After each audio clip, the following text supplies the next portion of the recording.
In the first 6 months of this year, 5 global automakers, 5 companies have posted very impressive electric vehicle sales growth. Those 5 are really putting the rest to shame. Now, there is a few electric car manufacturers, in fact, a few legacy automakers that are not doing very well. In fact, they're losing market share. We all thought, well, the media all said Tesla would lose market share and BYD would smash them. Volkswagen would smash them. But actually, let's look at the numbers, the data, because like I said, 5 automakers are doing extremely well and some of them are really, really not. Hello, my friends. Great to see you. Thank you for tuning in. I'm Sam Evans and I'm the Electric Viking. Welcome to all the new subscribers. Great to have you. Welcome back, everyone else. Tesla and BYD obviously have posted very impressive electric car sales this year. Yes, Tesla is still leading. However, BYD is definitely eroding some of that lead. However, rather than focus on that, which is what we keep getting distracted by, well, at least a lot of people do, let's have a look at who is actually growing their business, who is growing their market share. You might be surprised to hear that BMW is one of them. I was. Another one you probably haven't heard of, Aon. GAC's Aon electric car division is growing at an incredible pace. The speed at which Aon is growing means they are likely to overtake Hyundai as the world's 5th largest EV manufacturer about middle of next year, but possibly could even happen by the end of this year. So far this year, Tesla is clearly leading. It has actually increased its market share. That's a pretty big achievement considering huge influx of EV companies, EV sales from other brands. Tesla's market share was 19% in the first 6 months of last year. This year it was 21.7%, so about 22%. It's grown its market share by around 3%. Its sales have grown a lot more than that though. Obviously 888,880 is a pretty significant difference versus last year. Now BYD's car sales have been very impressive this year. It's really their EV sales that are actually leading. Plug-in hybrids, they're becoming a huge problem for BYD. I believe that they would be better off. Honestly, if I could make this call, I would just cancel production for BYD of all plug-in hybrids tomorrow. I would stop producing them. There is just way too many problems for BYD's plug-in hybrids. If you don't agree with me, well, have a look at the complaint factor registers. I mean, there's websites in China where you go on and you log your complaint. You can see how many people are complaining. BYD now make up, I think, 7 of the most top 10 complained about vehicles in China. That's really saying something because there's a lot of crap vehicles there, a lot of automakers you've never heard of. And all of it's down to their plug-in hybrids, which have such poor reliability ratings over the last 6 months, just becoming a disaster for them. EV sales, on the other hand, are brilliant. Their EVs are fantastic. I mean, I can see where people are buying them. You can see why I bought one, because they're very good and they're reliable. Plug-in hybrids, yeah, they are unfortunately sometimes really giving the ammunition to the media. Letting the media make these ridiculous videos saying, look, EVs are blowing up, setting themselves on fire all over China. We told you EVs are terrible. But actually, unfortunately, that's BYD's plug-in hybrids, not EVs. Very different product. By the way, BYD's plug-in hybrids use a different battery chemistry. Most of them use a different battery chemistry, different battery packs. It's a different type of car. BYD's EV sales have obviously grown substantially. In fact, BYD has delivered 615,000 electric cars this year, the first 6 months. Obviously, it's a lot more than that, but this is the first 6 months of the year. If you actually add on the month of July to this number, you'd be looking at closer to 750,000. Anyway, this means that Tesla does have a lead around 273,000 vehicles in the EV sector so far. This is still a pretty significant lead, but BYD has grown its market share at a similar pace, but a slightly faster pace than Tesla. They were at 11% last year, they're now at 15%. In other words, BYD has grown its market share by 4%. Tesla has grown its market share by just under 4%. Tesla has grown its market share by just under 3%. Point is though, both of these car companies are growing market share, whereas third place Volkswagen is not. In fact, they're losing market share. Volkswagen as a group, we're talking the conglomerate, the mega company here, all the brands together, delivered 311,360 electric cars, quite a ways off Tesla. I mean, Tesla nearly tripled the Volkswagen Group's EV production, even though they only mass-produced 2 electric cars. That's insane.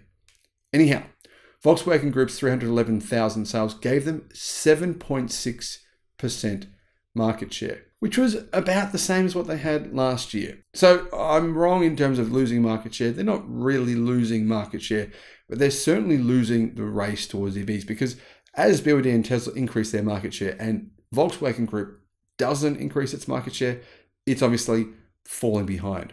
4th place was SAIC.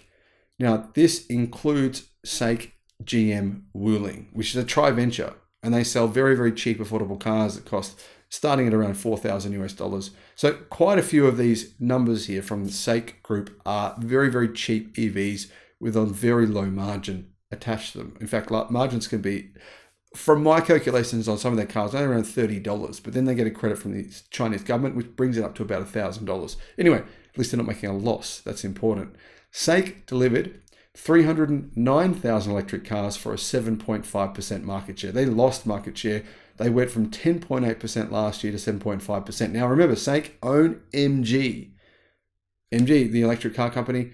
I think MG are going to have an amazing year this year. They're also starting to sell EVs in many new countries. MG4 is going to be one of the best-selling cars this year, possibly a top 5 best-selling car worldwide next year, as long as they can make enough of them. So it's going to be interesting to see how they go, because they're obviously wanting to stop the bleeding here. Losing market share is not going to be looking good for them, because their parent owners, Alibaba and the Chinese government, wouldn't be too happy about that now, would they? And what happens when the Chinese government are not too happy with what you're doing, and they lock you away and you never get heard from again? Now, speaking of getting locked away, apparently Jack Ma, the CEO of Alibaba, has shown his face again. So yes, it's okay. He's no longer in prison or a secret concentration camp or whatever his punishment was. Anyhow, next was Geely Volvo. They actually grew significantly. They delivered 236,847 electric cars for nearly 6% market share. However, the key here for them was growth. Growth is important. 223,000 means they nearly doubled their vehicle sales versus last year. EV sales, I should say. Now, personally, I'm not a fan of Geely Volvo as a group, because they're investing many billions of dollars into internal combustion engines, internal combustion engine platforms. They say they're going to build factories all over the world and everyone's going to come to them for their internal combustion engine technology. They're really trying to prolong internal combustion engines as long as possible. I don't think we should, as a community, support this. This is their very public comments they've made on numerous occasions. They are investing a lot of money with Renault, with the Renault Mitsubishi Nissan alliance, but primarily with Renault. But most of the money is coming from Geely. They are really going all in on EVs and internal combustion. I think that this is the wrong decision. But either way, I think they're promoting internal combustion engine vehicles. They're really trying to make them last as long as they can. And yeah, I'm just not a fan of that. So that's one of the reasons I don't really understand the incredible passion and love for Volvo and Polestar EVs, especially coming from the Australian community, where they're massively slagging off Tesla, but then supporting a company that is doing this. To me, that doesn't really add up. Now, I know people don't like Elon Musk for a reason, but let's just look past Elon Musk's personality. Let's look at the future. What matters the most? Does the air quality matter the most to you? Does actually, preventing all the problems we have with internal combustion matter more? To me, that matters far more than the opinions of one person who says things on Twitter that I think often can be a bit weird.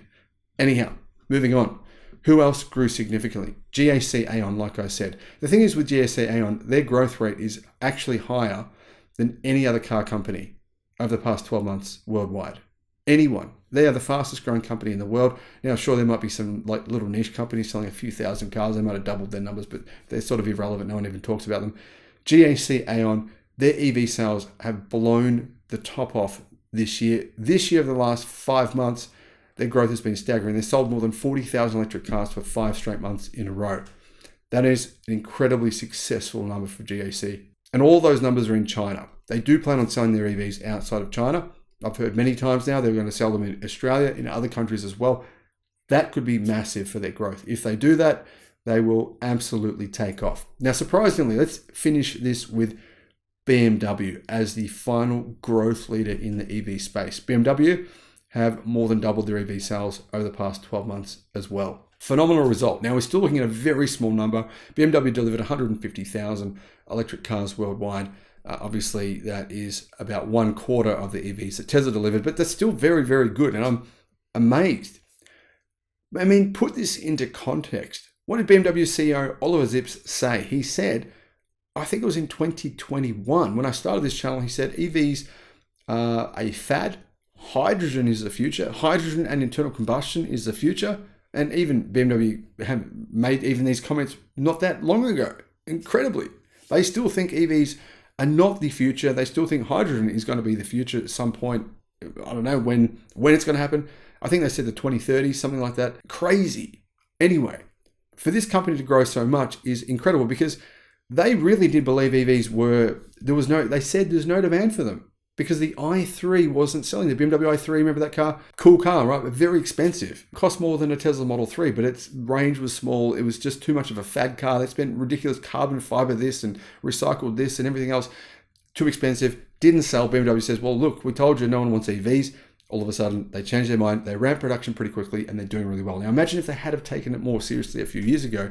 They could have been up there possibly with the Volkswagen Group, with maybe even with BYD's level. It's very possible. So hopefully BMW push their rivals, Audi and Mercedes, to produce more EVs. Now, Mercedes has also doubled EV production, but their numbers are a bit slower, 122,000 versus BMW's 153,000. However, what this means is Mercedes and BMW have a higher percentage of sales that are EVs than any other legacy automakers that are not obviously BYD, Tesla. Higher percentage. We're looking at I think it's about 12 to 14% of their production now are electric cars. That is a really good number. Who is doing not so well? Hyundai, as you can see, the growth has been very small this year. That's disappointing.